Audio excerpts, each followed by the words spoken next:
Era la definición de Mariano Buscaglia de todo lo que hay en la colección de Cigarro Volador. Tenemos una comunicación ahora, la verdad, muy importante para nosotros, porque siempre es un placer hablar con Marcelo Pocavida. Marcelo, ¿cómo estás? ¿Qué tal? Buen día, Sebastián, buen día a toda la audiencia del Mundo Feliz. Aquí estamos reencontrándonos, que siempre Sí. también para mí es un placer enorme. Hay un libro que salió hace un par de años, creo, que se llama Argentina Beat. En esa portada de ese libro, que recopila algunos textos aparecidos en Opium, está justamente el cuarteto principal que integró Opium. Pero Así es. cuando uno repasa la historia, de hecho esa fotografía es de un flyer que decía estos hombres, no me acuerdo usted, no me acuerdo cómo decía, pero una frase bastante provocadora la que presentaba a la formación de Opium, pero aparece un, no digo quinto integrante, pero sí colaborador, bastante curioso. Estamos hablando de la figura de Marcelo Fox, que hoy nos va a ocupar esta entrega, Marcelo. Así es, bien, como bien has dicho, Argentina Beat es un libro que recopila del año 1963 al 1969 los vestigios literarios de los grupos Opium Sí. y Zunda, que eran dos colectivos, como se les llama ahora, poéticos, proto-beatniks, o beatniks, propiamente dicho. No estamos hablando de antes de la explosión, digamos, de la inserción del llamado, aparición también del llamado rock nacional. Claro. Y estos chicos no eran para nada hippies, ni mucho menos. Eran de poesía pura, dura, underground, con sus raíces mucho en esa vertiente americana, ¿no? De los poetas beatniks de aquel entonces.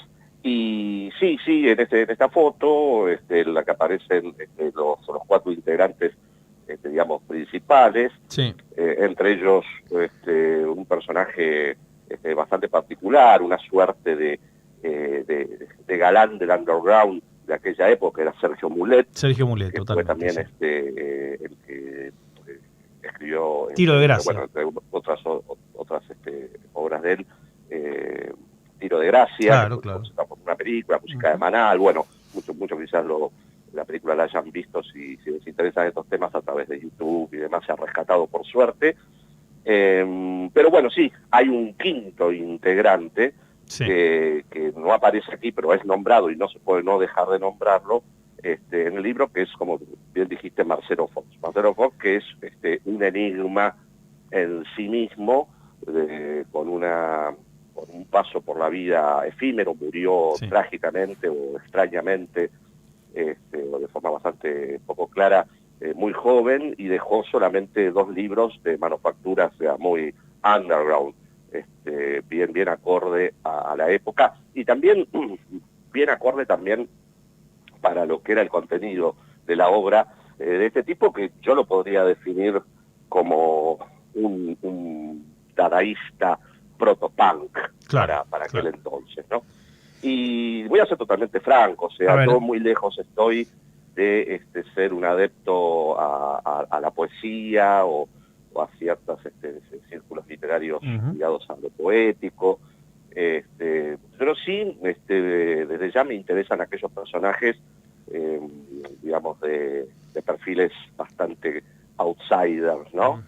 De marginales, que tienen que ver con la cultura, ¿no? Con cierto hermetismo, malditismo, esa cosa que, bueno, entonces Fox pasó, digamos, no hace mucho, empecé a tratar de desentrañar qué era de la vida de este tipo en mi galería de este tipo de personajes, en los que lo podría poner al lado, no porque la obra sea Claro. literaria, sea en común, tenga algo similar, pero sí como personajes, como dije antes, con cierto malditismo, como puede ser Barón Villa, por ejemplo. Claro. Hay algo, hay un texto de Fox que está en Argentina Beat, a pesar de que él no está en la portada, que es Mutilación. Y después aparece en el cuarto número de una revista, ¿cómo se llama esa revista? ¿Cómo se llama? Una revista, ahora voy a encontrar el nombre. Sí, yo acá tengo una mesa llena de material de papeles y es un quilombete importante. Es una revista que si no tuvo 4 números, le pegan el palo, una revista bastante buena, por eso es compleja, se venden carísimos hoy los ejemplares y ahí también hay un escrito de Fox. Ahora claro, como bien vos decís, además estamos hablando de que tanto Opium como Sunda y donde estos tipos podían meter sus trabajos, era todo bien subterráneo, bien underground, ¿no? Mantrana 7000, ahí está. Mantrana bueno, sí, ese tipo de material hoy inconseguible, o lo tienen directamente quienes participaron o que fueron partícipes, protagonistas del tema o coleccionistas, como en el caso de la obra de Marcelo Fox, que consta de 2 libros. Sí. Yo de esos 2 libros leí uno, que no tengo lamentablemente, el que leí, Invitación a la Masacre. Claro. No lo tengo en su formato original, porque es un libro que también que cuando aparece subastado por ahí es carísimo, y pero bien acorde a la imagen de Fox, se ha subido, se puede bajar, por PDF, pero está incompleto. Claro. Está incompleto, pero esto, bueno, ha sido adrede, porque es como que siempre te encontrás cuando vos querés entrar en la vida de este personaje. En la obra, a lo largo de la corta no es tan difícil, porque, como vos dijiste, hay cosas diseminadas por allí, y estos 2 libros, pero en su vida, creo que fue bastante acorde a su obra, aunque a veces a mí en lo personal me termina siendo más atractivo, me supera más la vida que la obra, claro, de estos personajes que la propia obra, ¿no? En el jardín de Fox, sí, es una cosa como una impotencia muy grande que te da, porque, como ya digo, fue un personaje muy hermético, sí, rodeado de un aura, de un malditismo, un tipo talentosísimo, por eso ocupaba el lugar que ocupaba o le daban en el grupo Opium, pero totalmente con una mirada funesta para lo que era, mucho más desencantadora de la que tenían estos poetas, ¿no?, de aquel entonces, porque sobre todo Fox y ahí entra el gran estigma, claro, de Marcelo Fox, además de su muerte, como dije antes, fue bastante extraña, es el tema del nazismo. Claro. O del supuesto nazismo de Marcelo Fox. No se sabía si realmente lo quería o lo utilizaba como provocación, claro, ¿no?, para el interlocutor. Entonces, claro, es ahí cuando yo me siento atraído por el tema de que lo veo muy punk. Eso yo claro, lo he vivido en algún aspecto en el nacimiento, los albores del punk de los 70s en Europa, en Estados Unidos, y aquí también, como siempre, sí. Hacemos pequeñas, rescatamos cosas. Y eso de la provocación, por la provocación misma, ultranza, es algo que me fascina, que para mí tiene que ser innato en cualquier artista, sea de hoy es un bien escaso, Marcelo, hoy eso es un bien escaso. ¿Perdón? Hoy eso es un bien escaso, más bien, o sea, sí, está de retirada totalmente. Ojo, que yo siempre hago hincapié que en los tiempos políticamente correctos que vivimos, sí, y tan sensibles, ¿no? Y sí, de un confort y de un compromiso social tan confortable, este tipo de personajes harían mucho bien. Desde ya. Haría mucho bien al arte y a la sociedad en sí. Pero Fox blandía esta cosa de sí, soy nazi, de los meetings poéticos que había, su tarjeta de presentación era soy nazi, soy comunista, y decían, por otro lado, tenías gente que realmente, como literalmente se dice en un documental muy bueno que hay por ahí, que se llama Argentina Beat, sí, claro, de Arandojo, que dice, mucha gente habla de yo me cruzaba de vereda cuando lo veía. Sí. Era un tipo que a mí me tiraba como una mala vibra. Estamos hablando de gente que después iba a estar muy ligada al movimiento, digamos, cuasi hippie argentino, muchos de ellos, no precisamente todos los de Opium, por ejemplo. Claro. Porque Mulet era un tipo no tenía esa impronta tan extrema de la de Fox, pero era un tipo de armas a tomar, era un tipo rudo, poeta, pero era un alendelón así. Trompadas. Claro. Si uno rastrea un poco las cosas, claro, poesía también iba acompañada de las trompadas. Si uno rastrea un poco lo que se sabe de Fox, bueno, Alberto Laiseca lo mencionaba muchísimo, sobre todo Invitación a la Masacre. Se dice que el protagonista del Jardín de las Máquinas Parlantes es un alter ego de Fox. Se sabe que Marcelo Fox tenía un piloto, un saco de la Gestapo que llevaba algunas presentaciones públicas y aparecía vestido así. Cruzaba la 9 de julio con los semáforos, claro, mandándose para ver si pasaba algo. Digo, esas excentricidades, ¿no? Por algún lado. Claro, y ese juego cuasi suicida, ya te digo, de la provocación por la provocación misma, pero estamos hablando de año 1963, 1962. Sí. Invitación a la Masacre en el año 1963, si uno ve la tapa, que es una tapa muy minimalista, el título es más que contundente, y hay una calavera con una cornamenta cruzada con un cuchillo y un tenedor, como si fuesen cuasi tibias, que podría ser la campera de un Hell Angel. Sí, claro. ¿No? Claro. El parche de la espalda de un Hell Angel. Y la lectura es tremenda. Y es ahí cuando yo siempre, bueno, voy a decir que soy bastante adepto a los extremos, ¿no? Y cuando leí Invitación a la Masacre, por lo menos lo que tengo de él, que aunque le falta como 10 o 15 páginas adrede, por lo visto, porque hay quienes no quieren que se acceda a la obra porque no se ha podido reeditar y demás, es igual de contundente, que le podrían faltar 20 páginas. Ahora, ¿cuál era el vínculo de Fox con La Manzana Loca? Claro, yo me lo imagino, claro, ahí lo dijiste muy bien, La Manzana Loca, que era toda esa intersección de calles, en el microcentro porteño, cerca del Ditela, Paraguay, claro. Charcas, obviamente con el Ditela como bastión fundamental, donde ahí convergían todos los artistas de la época, sí. El bar El Moderno, y así. Sí, él pululaba por allí, pero era un personaje, quizás no era su... era bastante errático, parece ser que no era su centro hay pocas fotografías de Fox. De hecho, yo las dos que vi son una que está de frente, otra que está de costado, y en Señal de Fuego, en el otro libro, el que vos decís que no tenés, que te falta, el de las letras rojas, donde hay esvásticas en la segunda página. Símbolos, unos símbolos cuasi rúnicos de su invención, cruces llamadas. Bien. La imagen que se ve de él, que es una foto en la que se lo ve más flaco, porque dice que era un tipo de una humanidad, era un tipo enorme. Grandote, sí. Grandote, imponente, muy introvertido, pero tenés dos versiones, obviamente, en esto. El tipo tierno y era un asesino, claro.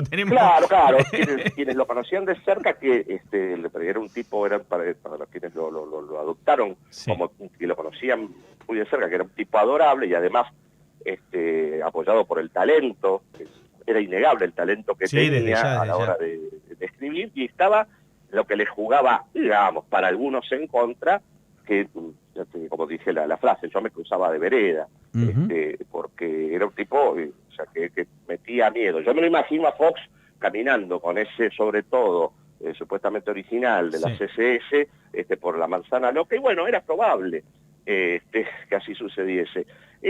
Lamentablemente, yo no viví esa época por una cuestión generacional, pero a mí me encanta sobre todo este tipo de personajes que tienen que ver con nuestra porteñidad, si está bien dicho o no, no sé, pero es así. Porque, bueno, yo soy muy de andar por la calle desde siempre, de patear la calle, y cuando me involucro, porque a veces cuando me meto de lleno en biografías, no lamentablemente el caso de Fox, porque son muy escasos los datos que hay, pero cuando me meto, entonces es como caminar esas calles nuevamente, aunque el Buenos Aires de hoy ha cambiado muchísimo, pero igual recuerdo de aquello que había quedado aún en la década de los 80, de aquello que había sido esa zona de La Manzana Loca. ¿Pero por qué? Porque ¿quién no ha ido al agujerito a comprarse un disco? Sí, claro. Los que hoy ya tenemos más de 50. ¿Quién no ha pateado por la Galería del Este, por Florida, el Bárbaro y todo ese tipo de lugares?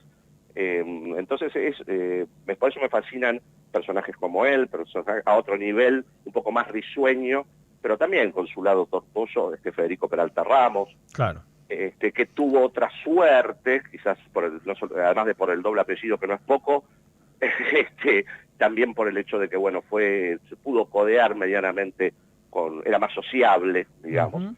tenemos que, para la gente que no sabe, tenemos que decir que Fox muere el año 1972 en un supuesto accidente. Accidente de suicidio, no se sabe.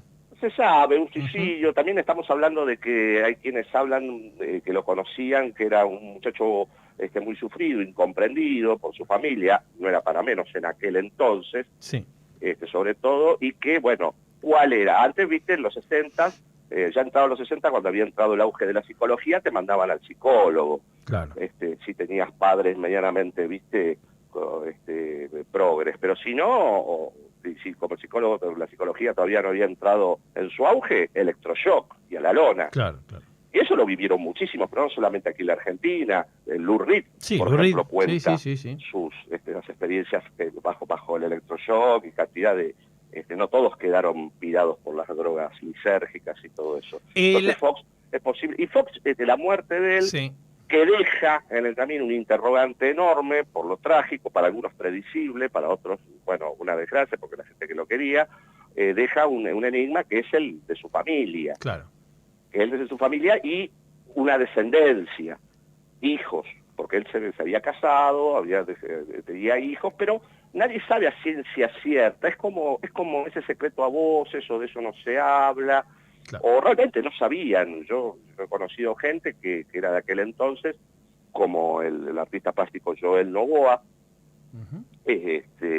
un personaje también maravilloso de aquella época. La epístola vampírica, la epístola vampírica de Novoa, me acuerdo de ese tema. Claro, o la epístola vampírica de Novoa y el libro de los vampiros, que es de la década de los 80, un libro de collage que es deliciosamente delirante, también de su autoría, y bueno, y él lo conoció a Fox, pero lo conoció con un entre comillas enorme.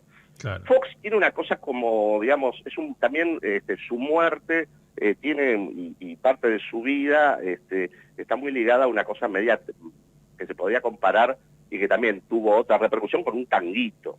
Claro.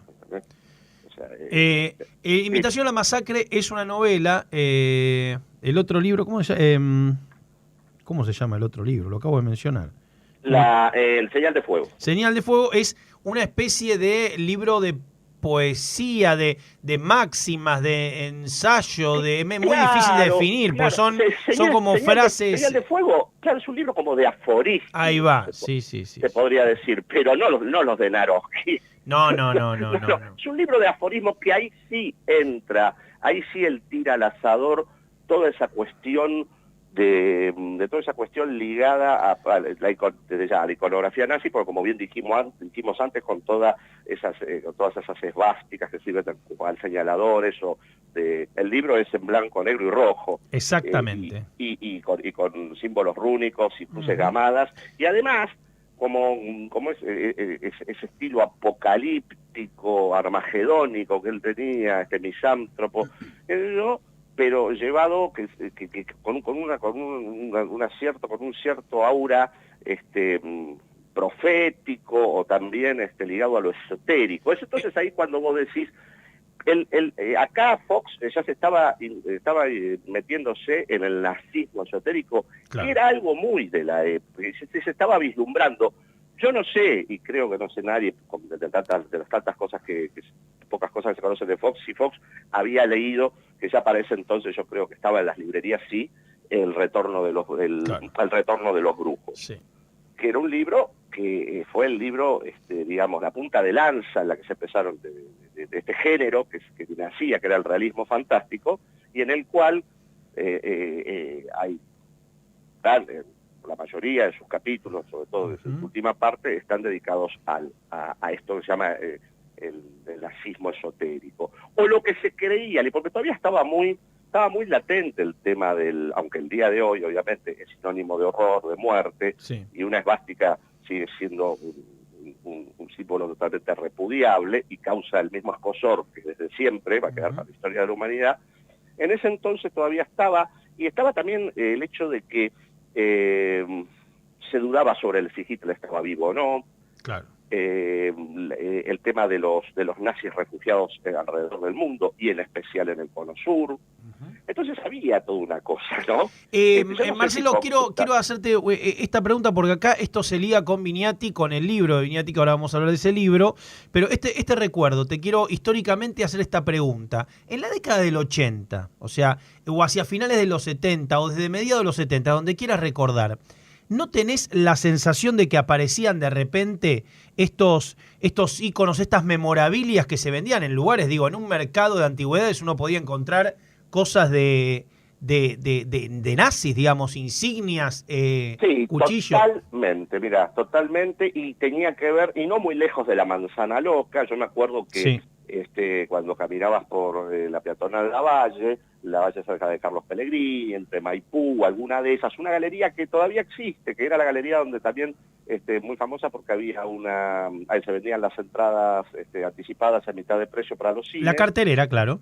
Claro, la cartelera propiamente dicha, y además en un primer piso había una disquería, no sé si era Cambidiscos. Los amigos de la música. Los amigos de la música. Sí, señor. También, bueno, que era el paraíso de la melomanía, sí, y del vinilo. Doctores abajo, que vendían discos, doctores parecían los de los amigos de la música. Y abajo, o sea, vos entrabas, tenías la cartelera de un lado, y casi al final, pero ocupando prácticamente mitad de la galería. Del lado izquierdo. Claro, por sus vidrieras, era un lugar pura y exclusiva. Vendían monedas antiguas como y después memorabilia nazi, pero a destajo. Claro. Y réplicas desde soldaditos, donde estaban los soldaditos de plata, pero después eran insignias y cascos, y si no eran recuerdo, yo hice la gran Sid Vicious, cómo no. Claro. Me compré un baton, digamos, un prendedor con la esvástica. Claro. Que lo usaba en mi campera de cuero, qué sé yo. Hoy sería horror de mamá, o sea, porque está penado ese tipo de esa apología. Bueno, ¿te acordás que en la película, en Sid y Nancy, Alex Cox le cambia la camiseta de la gran estafa del rock and roll a Sid y le pone una con la hoz y el martillo? Le pone le cambian la camiseta. Sí, con la hoz y el martillo. No olvidemos que Malcolm, por eso también hago toda esta relación. Sí, está perfecto. Del punk con Fox y eso, me parece un protopunk, no solamente en su estilo literario, hubiese caído muy bien en el ambiente. Yo creo que Fox se fue llegó, no sé si el momento adecuado, porque fue una vez de paso así efímera, pero se fue en el momento justo. Lo hubiese pasado muy mal si se hubiese tenido que bancar, viste, toda la noche hasta que se salga el sol bailando una banda de rock and roll, o Raúl y a las Piedras, y todo lo que rodeaba. No se hubiera sentido cómodo. No se hubiese sentido cómodo, y ahí sí hubiese hecho realidad lo del protagonista de Invitación a la Masacre, que es un tipo que se convierte del comunismo, o digamos, de un grupo de izquierda, se hace parapolicial, y empieza a hacer desaparecer y a matar a sus amigos y demás, que también fue nostradámico en ese sentido. Se adelantó al proceso de la organización nacional 20 años antes. Y Vignati, perdón, los libros de Vignati, no quiero porque Vignati escribe un libro que es una especie de, no digo el retorno de los brujos vernáculo, pero un libro que liga también Logia Thule, que esto que el otro. Sí, totalmente, sí. Y demás. Y bueno, claro, este libro yo no lo tengo aquí en esta biblioteca, sí. ¿No? Porque por te has mudado. Por razones de espacio, no está aquí, pero sí, bueno. Era el auge de esos temas, y Vignati se manda con este asunto, y de las logias herméticas que rodeaban al nacionalsocialismo esotérico, digamos. Las logias como la logia, la hermandad de Thule, claro, o la logia de Brill, y todo ese tipo de cosas.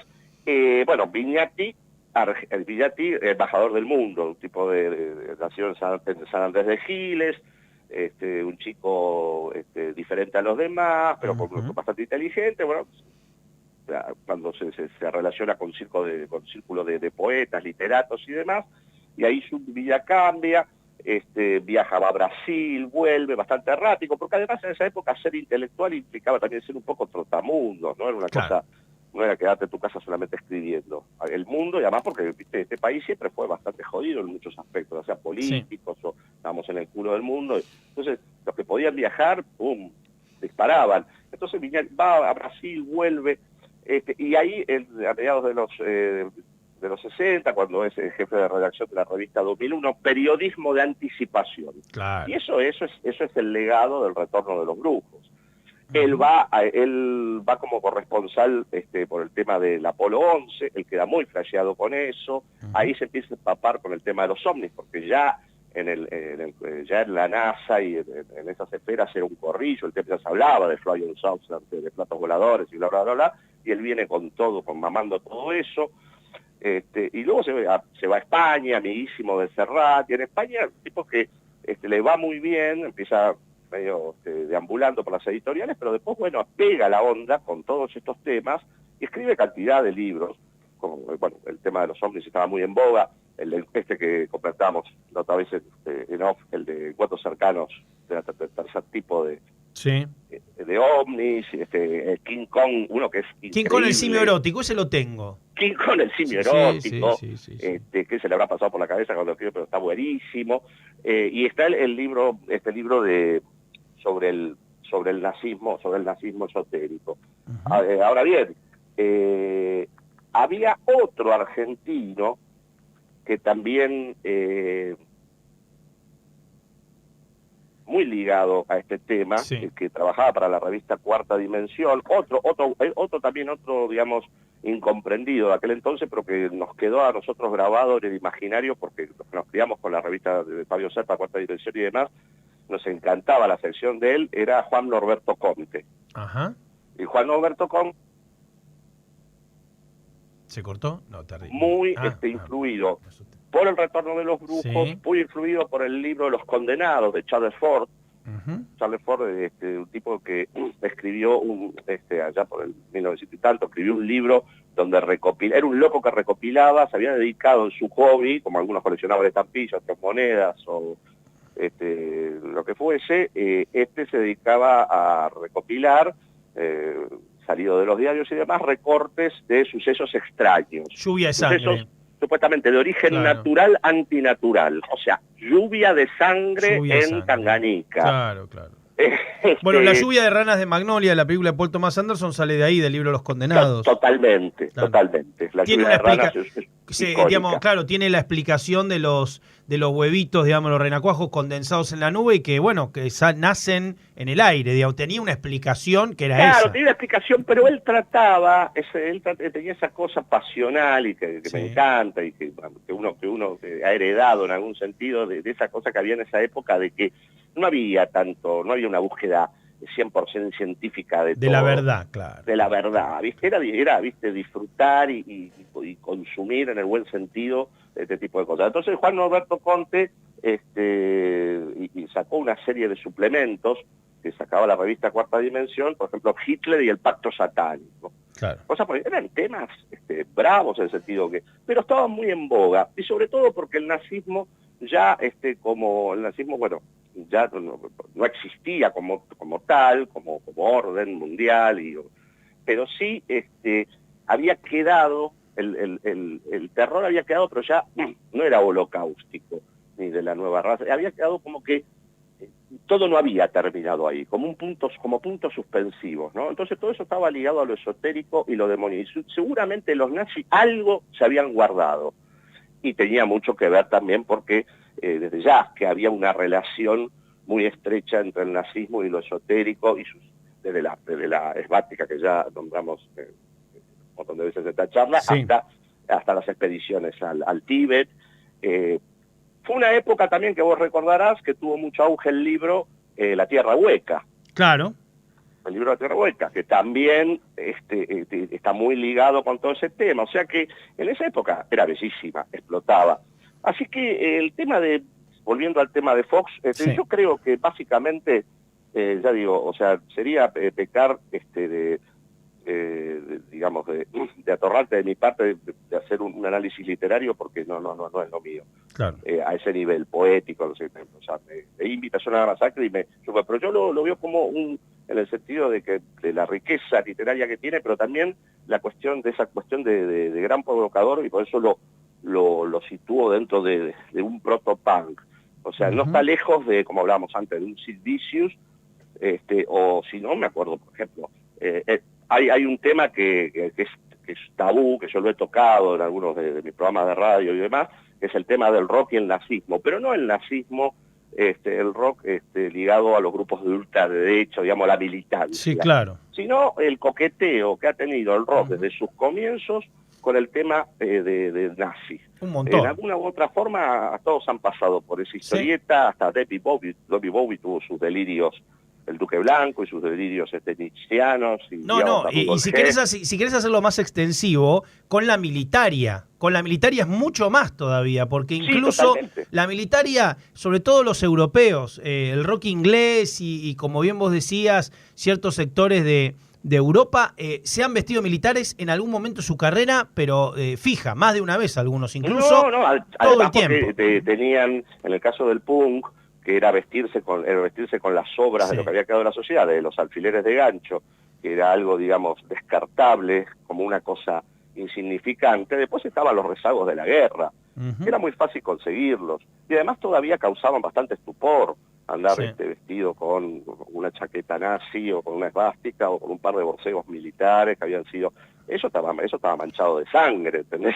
Entonces, Marcelo, era algo que quiero que nos cuentes, primero dos cosas. Si alguien tiene información de Marcelo Fox, que nos escriba acá a Un Mundo Feliz, 156-485-0388, cualquier información le agradecemos, pero quiero que nos cuentes de tu programa de radio, dónde vas a seguir hablando estos temas, qué es lo que se viene en la próxima entrega, todo, por favor, para que la gente te pueda seguir. El programa de radio es Bodybag es un programa que ya existe ya hace más de 2 años, estuvimos la temporada, esta es la nueva temporada, la temporada 2020 del programa, en una nueva casa, que es Chico Bomba Radio, que es una radio de corte independiente, pero que está funcionando online, que está funcionando muy, muy bien. Y Bodybag, digamos, es el formato radial de lo que fue originalmente un fanzine. Yo lo había subtitulado Hate Zine, hace como un poco más de 20 años, cuando la escena de fanzines, digamos, acá en el mundillo del punk y del underground, estaban todas muy ligadas a la cosa panfletaria, o al straight edge, o a una cosa cuasi muy naif, ¿no? Cuasi de jardín de infantes, casi. Entonces yo tomé el toro por las astas y dije, vamos a tocar esos temas que nadie toca en los fanzines, y que, bueno, tienen que ver con toda la contracultura apocalíptica, que se le llama extrema, y ahí nace Bodybag, que es la bolsa donde que sirve para guardar allí los cadáveres, ¿no? Y bueno, Bodybag sacó solamente 3 números. El primero fue para los amigos, y después 2 números más, que fueron, muchos no saben, pero fueron ejecutivamente bancados, producidos por Necro, Boom Boom Kid. Y bueno, quedó, nosotros pensábamos que lo hicimos como un entretenimiento para escandalizar al mundillo de aquel entonces, y después, bueno, terminamos haciendo escuela en un montón de gente, porque mucha gente de ahí conoció cantidad, porque manejábamos una información que no era fácil de conseguir, o por lo menos era bastante cara, ¿no? De acceso, y nosotros teníamos información de ese estilo y demás, y la plasmamos allí, y bueno, y luego se nos ocurrió hacerlo, ponerlo al aire. Quien me acompaña en el programa, Mauricio Tomasetti, es amigo de toda la vida. Él está muy ligado a la música, al power electronic, a la música industrial, con la vertiente más de los 80, de esas bandas, Throbbing Gristle y toda esa gente. También mucho que ver con esto que decías de la militaria y todo eso. Esos grupos de protoindustrial de Manchester, y mamaron mucho de todo eso. Y bueno, el programa es la tónica del fanzine llevada a la radio. No es un programa de rock, no es un programa de rock. El rock está presente como un soundtrack a veces, porque a veces podés escuchar, no sé, un mambo puede sonar de fondo, no sé, por decirte algo, o free jazz, o lo que sea, o black metal, ¿viste? Pero lo importante acá es la información. Y esta temporada, la temporada anterior, que te digo, fue hace como un poco más de 2 años atrás, fue introductoria a todo esto de lo que llamamos la cultura del apocalipsis, la contracultura extrema. Y ahora en esta temporada nos estamos dedicando a esto que te decía que me fascina, de rescatar personajes vernáculos de aquí, olvidados, que están enquistados, que por suerte aún están, presentes en cuerpo y alma, y poderlos sacar a la luz, ¿no? Y son esos personajes que me han quedado, con los que he aprendido muchísimo, y me parecieron como que siempre que necesitaban darles ese lugar, ¿no? En esta galería, en el buen sentido, o sea, en esta galería de personajes así outsiders, o de ese arte que está semioculto. Entonces, bueno, vamos por el tercer programa, hace poquito que empezamos, va todos los viernes por los Chicos Bomba Radio, así como suena, Chicos Bomba Radio, búsquenlo, ahí se puede escuchar online, está la página, es fácil de encontrar, y vamos a tener a Joel Novoa. Excelente. Un personaje artista plástico, escultor, librero, vampirólogo, proto-beatnik, una charla hermosa que tuvimos. A Joel yo tuve la oportunidad de conocerlo hace muchísimos años atrás, más de 20 y pico de años atrás, y bueno, nunca le he perdido el rastro, porque me parece un personaje de una riqueza inconmensurable, un tipo de primera, de esos que se rompió el molde, ¿viste? De ese Buenos Aires, que lamentablemente, pero todo cambia, pero por suerte rescatar, y tenemos otros en lista, por así decirlo, para como invitados para próximos programas. Perfecto. 21 a 23 horas. Perfecto. Chico Bomba Radio. Muchas gracias, Marcelo, por esta comunicación, siempre muy enriquecedora, y hablaremos más adelante de algún otro tema. No, me encanta, además tenemos muy buen feeling, y hablamos el mismo idioma cuando tocamos estos temas. Es verdad. Muy bien lo que dijiste allí, porque el Gilles Seyarkir, como bien nombraste el libro Argentina Beat, el documental de Diego Arandojo, de la Argentina Beat, y cosas que han salido, que se han subido en las redes, online, sobre Marcelo Fox, pero a mí me interesaría la búsqueda de sus raíces. Sí, tenemos que investigar, vamos a ver si aparece información. De sus raíces sanguíneas. Sé que no es fácil, dicen por allí de que la familia, que sí existen familiares directos, pero que no quieren saber. Vamos a llegar con buena onda y respeto, vamos a llegar a ellos, Marcelo. Sí, totalmente. Hablamos pronto, querido amigo, te mando un abrazo enorme. Ha sido un placer, y un saludo para toda la audiencia. Estamos al habla. Bien, ustedes lo escucharon, Marcelo Pocavida, un maestro de las artes oscuras, los misterios de Buenos Aires, literatura, rock and roll y todo lo demás. El último punk que estuvo con nosotros. Continuamos aquí en Un Mundo Feliz.